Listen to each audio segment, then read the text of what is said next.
बनल रहो दुल्हा दुल्हीन के जोड़ी बनल रहो दुल्हा दुल्हीन के समधी समधीन के जोड़ी बनल रहो दुल्हा दुल्हीन के समधी समधीन के समधी समधीन के समधी समधीन के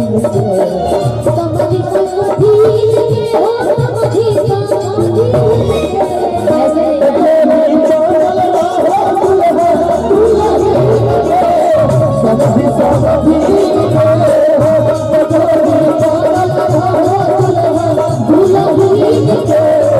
समधी समधीन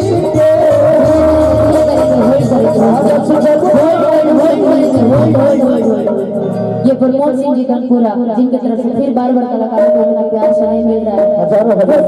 1000 रुपए का इनाम आया है और बहुत बहुत धन्यवाद कप्पू सिंह जी यशवंत सिंह जी जिनके हम लोग को बुलाए यहाँ पर और इतना प्यारा आज दूल्हा दुल्हन का जोड़ी सजा हुआ है और यहाँ पे इतने सारे दर्शक इतने सारे श्रोतागण आए हैं और खासकर कानपुरा से हमारे प्रमोद जी आए हैं। तो जोड़ी बनल रहो दुल्हा ज्यादा फास्ट में नहीं कि जोड़ी बनल रहो दुल्हा दुल्हीन के समधी समधीन के हो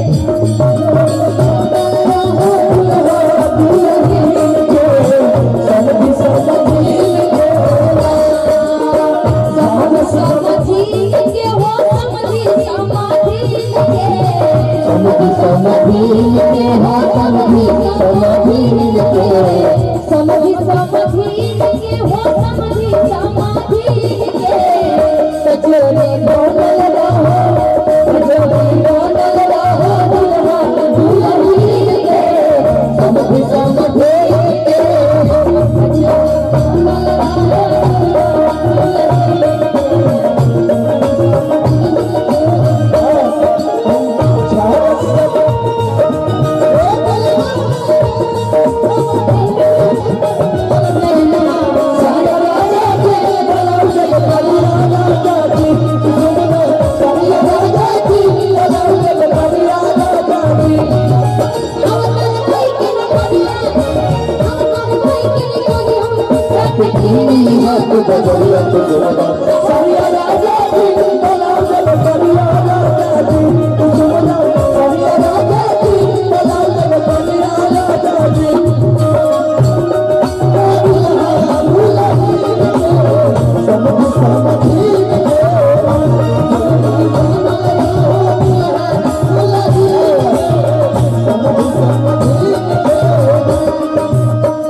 हमारी दुल्हन साहिबाजी सजी हुई है। दूल्हा साहब तो है तो लड़का का जो सजावट होती है उनको 16 श्रृंगार करने की जरूरत ही नहीं पड़ती है। भगवान ऑटोमेटिकली उनको इतने सुंदर लड़कों को बना के भेजते हैं। लेकिन आप उल्टा बोल रही हैं, लड़की को भगवान सुंदर बनाकर भेजते हैं। नहीं, लड़की कितनी भी सुंदर होती है लेकिन उसको तैयार होना पड़ता है, उसको सजना पड़ता है, उसको संवरना पड़ता है क्योंकि ऊपर से ही भगवान 16 श्रृंगार जितनी श्रृंगार हो जाए श्रृंगार तो कभी कम होता ही नहीं है।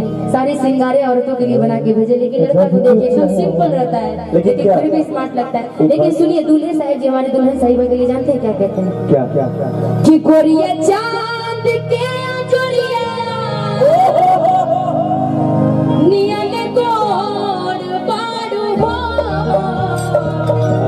धीरे करेंगे। आपका नाम क्या है? अभिषेक जी। आपका नाम? सर को ये दूल्हे साहब आशीर्वाद तो ले लीजिए, बुला रहे हैं भैया। दूल्हे साहब जी अभिषेक जी हैं और दुल्हन साहिबा जी स्नेहा जी। तो एक बार जोरदार ताली इस जोड़ी के लिए आप लोग बजा दीजिए। और हमारे अभिषेक जी प्यारी दुल्हन साहिबा स्नेहा जी के लिए जानते प्रमोद जी क्या बोल रहे हैं?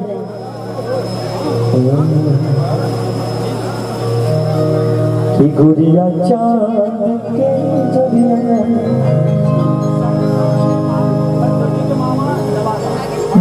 शंकर जी के मामा नवादा जिनके तरफ से बहुत सभी बहुत बहुत धन्यवाद।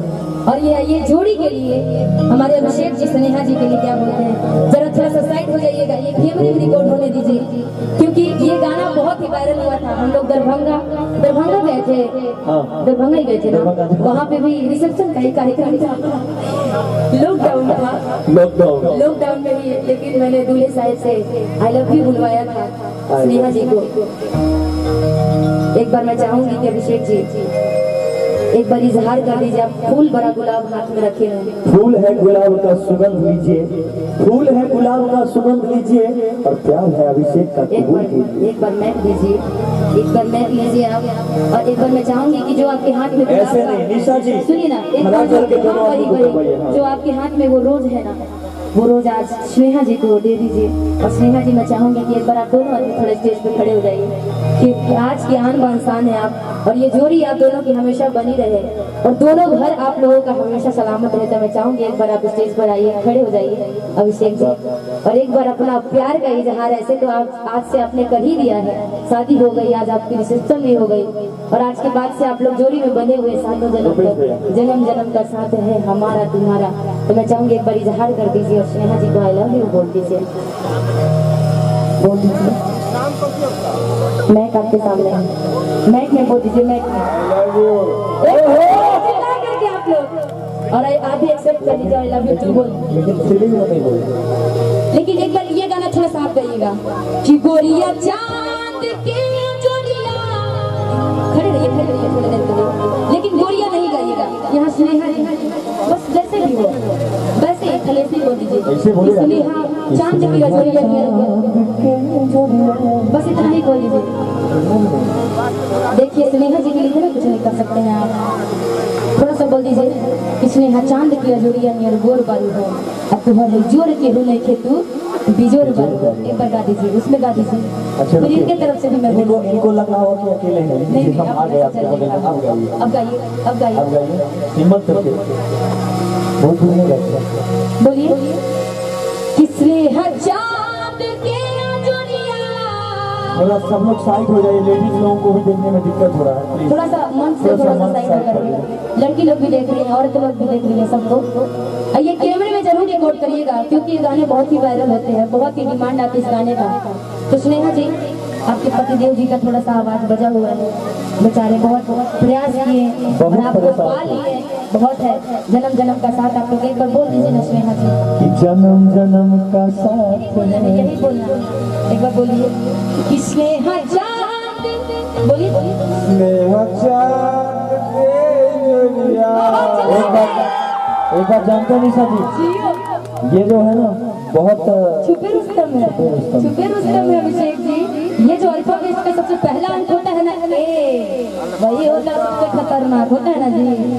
आइए हमारे दूल्हा साहब जी सब आता है, लेकिन बोल रहे हैं कि निशा जी थोड़ा सा आवाज हमारा बजा हुआ, इतना अच्छा आवाज है आपका, और कितना अच्छा प्यार से बोले स्नेहा जी, ये आपका हमेशा के लिए वीडियो रहेगा। अब स्नेहा जी से बोलवाइए। स्नेहा जी बोलिए, लेकिन पहले ये बोल रहे हैं कि गोरिया चांद के जोड़िया, जोड़िया चांद के जोड़िया, नियन गोर पार हो, नियन गोर बानी हो।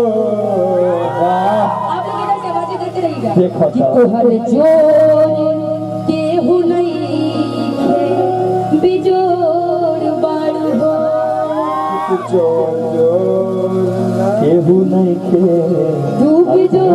जोर बानी। एक बार जोरदार ताली बजा दो इनके लिए। चलिए ये दूल्हे साहब की फरमाइश थी, दूल्हे साहब ने अपने दुल्हन साहिबा के लिए बोला कि गोरिया चांद के जोड़िया, नियन गोर बार हो, गोरिया चांद के जोड़िया, नियन गोर बानी हो। तोहर जोर केहू नहीं खे, बिजोर बार हो, तोहर जोर केहू नहीं खे, बिजोर बार हो, गोरिया चांद के जोड़िया, नियन गोर बार हो, गोरिया चांद के जोड़िया, नियन गोर बानी हो।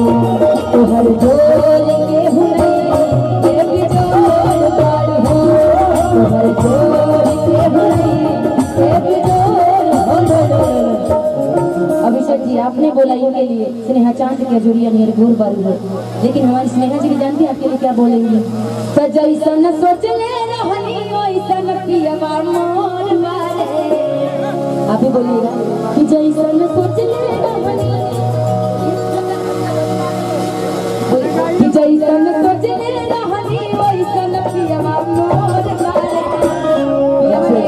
इससे कुछ हिंदी गवाइए तब गाएंगे दोनों आदमी को लगा कि जैसन सोचले रहनी वैसन पिया मोर बारे सावन गोर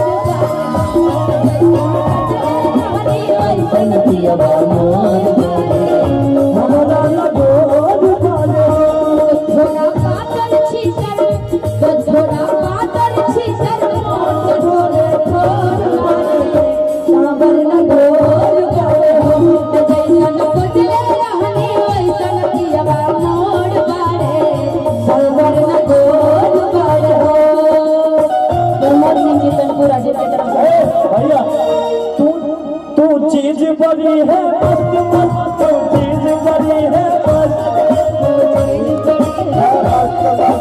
चीज बड़ी है मस्त तुझको कोई होश हो तुझको कोई होश हो उस पर जो मन का जोश हो नहीं तेरा कोई दोस्त हो तू चीज बड़ी है मस्त मस्त तू चीज बड़ी है तू चीज बड़ी है तू चीज बड़ी है